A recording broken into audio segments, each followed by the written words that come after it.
Pēc klejojumiem pa Eiropu šovasar Latvijā atgriezās Igors Miglnieks un rudenī norganizēja lainerim 2 uzvaras pār Latvijas čempioniem brocēniem LMT.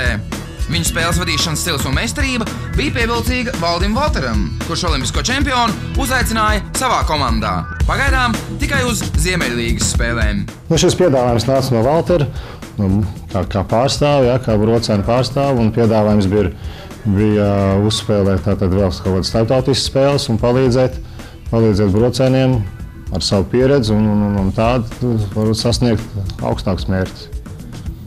Kritiski viņiem bija tie, kad viņiem bija tie krituma brīži spēles laikā. Ja? Tad viņi krita iekšā diezgan dziļā bedrē. Ja?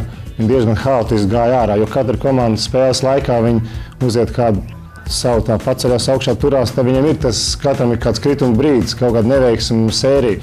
Un viņi diezgan haotiski iet ārā no tās sērijas, diezgan, var teikt, afēristiski. Ja? Ir, nav. Un ja nav, tad ir pavisam dziļi iekšā. Ja? Tas nozīmē, tāds varbūt tāds vēl jauniešu azarts, ja? Kad vienkārši uzreiz vai ir pa pūrni vai nav, ja? Tādā veidā.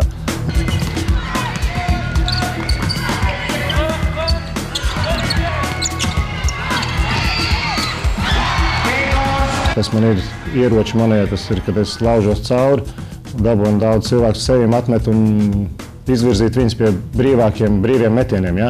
Jo, kā redzat, brīvu metienu ir puikas met labi iekšā. Tas nozīmē, ja es izdarītu to darbu, atvieglot viņiem savākt tos punktus. Un galvenais jau tie brīži, ja kāds lūzums brīdis ir komandai, ka viņa neiet vai ko, tad man ir jāredz uz laukumu, kāpēc tas ir, ja? Kādēļ, kurš varbūt spēlētājs nedaudz jāizslēdz, jo nevienmēr var paņemt uzreiz minūti. Varbūt tā spēle iet 3 minūtes, nevar apstādināt, un tu pazaudē 10, 12 punktus, 14 un viss. Un tur sākās nervozitāte. Tas nozīmē, šie tā 2 punkti, kas vajadzētu būt tādiem. Tā fiziskās sajūtas ir labas. Šobrīd vēl jāieiet šī ritmā, nebija daudz vajadzīgas spēles, vēl vajadzīgs kaut kāds varbūt treniņu process. Ja?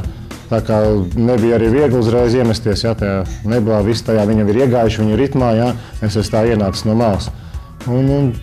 Bet stimuls ir katrā spēlē, stimuls uzvarēt, interesanti, jo spēle un zaudētājs negrib būt. Brocēnieši augs kopā ar Igoru Miglnieku. Redzēt, cerams, ka es viņiem varēšu kaut ko dot.